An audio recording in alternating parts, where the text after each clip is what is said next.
Race number 5, we're back over the mile. It's on the all weather. It's the MEYDAN Beach Club. It's a good race.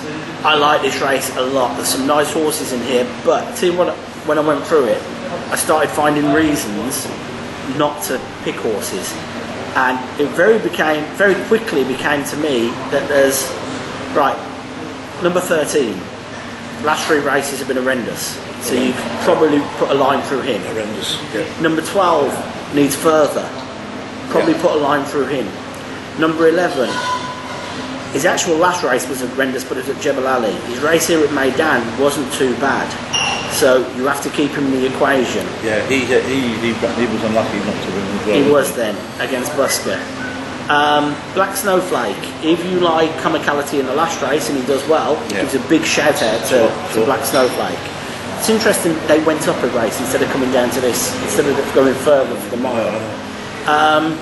But as you go through it, I know Doug Watson and the stable really like Hostad, horse number 8. They're really keen on it. They think he's come from Godolphin, and they think he is a proper horse. I was at the stable yesterday having a walk round, and he's a lovely looking animal. But Paul Hannigan disagrees. Probably, as Doug keeps reminding everybody, he's got a 0% win strike rate at MEYDAN this season. So Paul Hannigan has gone for Mondays, who won at MEYDAN earlier in the season. So has to have a share. And over 14, which I thought was too short for him. I so the step up will help. I don't blame Paul for going for Mondays. He had the choice of 4 horses, and 5 horses actually. And you know what it's like. It's really hard work. So if you find it's going to be hard work, you always pick the black cap. That's my philosophy. And here's one for you though. Go on. No, just go on. I've got a bit of a bugbear at this at the moment about handicapping. Romantic Flash wins a race, gets put up to 89. Fair mark considering how easily he won. He then comes back and runs in a conditions race, and he's beaten 12 lengths against Hathek, who's rated 113. Now, I don't know how they work the handicapping now, but over a mile I say it's about £1 per length. Absolutely, yeah. So 113 finishing 12 lengths behind a 113 horse, and he's been dropped £1 to 88. There you go. Where's that work? That's where you can never work it out, see? Masaba's horses have been very well treated this year, and I'm spotting this in my betting patterns. If you look at Canaf last week, dropped £14, finished second in a conditions race, and didn't get put up. It's happening a lot. I think you have to keep an eye on that, especially with Richard Hughes on board. There you go. So however, that might be drawn 12 for a horse. Yeah, that's the... Yeah.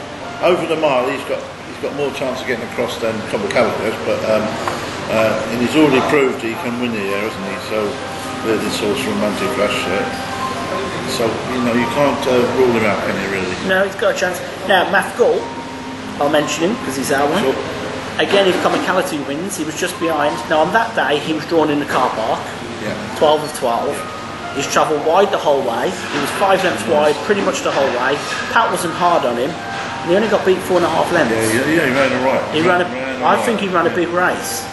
If it was in America and they were doing the bio, or whatever it's called, I think he'd have got a big score on that. I thought he ran a really good race.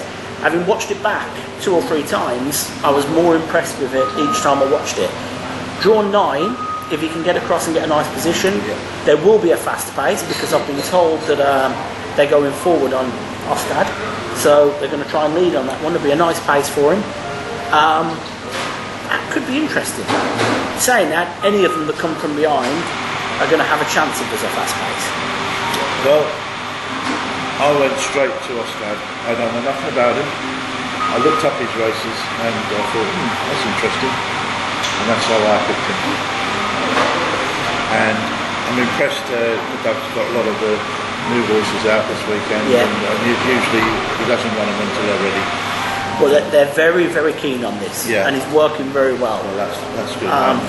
And the stable lads are very big on him. But I think Mafgul's got an excellent chance. I wouldn't be put off Mafgul, but I think when I went through the thing 5 or 6 times, I went with your theory that when the jockeys have got a few to pick out, do you go for the black cap, which you did, or do you think, well, hold on, Paul Hannigan's picked this, not going to get it wrong. He's not going to get it wrong every time. No, and he did win over 14. Yeah. Needing further, in my opinion, because remember in the UK he'd been running over 10 furlongs. Yeah, exactly. Yeah. So the step up of an extra furlong will definitely help him. He's only gone up £3. Jamahu ran a big race coming back. Yeah. He was only beaten about a couple of lengths in a very tough race. So I've ended up going for a Sheikh Hamdan horse as well, but I think off a fast pace, coming from behind, and I didn't want to pick Mathgall because when he won I hadn't picked him. I'm going to go for Mundahesh and I'm going to give Mathgall an each way shout. Yeah, no, I think you're the wise thing to do. I was just going to say that you've got 3 Sheikh Hamdan horses rated 86 in the race. And you've got to pick one of them. And there's 2 more as well. I mean, it's a hard job, isn't it? I would go for the one with track form. Yeah. Well, I think we covered the race with Sheikh Hamdan horses. But Mundahesh and Ostiad, I think they're both run well. Yeah. I think it'll be a good race. It'll be a fast run race, and Mathgall will surprise everybody by sneaking up on the inside and nicking it. Let's hope so. So that's race number 5. We've not been a lot of help yet. I've got 2 in the last race, so I've got no chance of helping you. Click on for race number 6.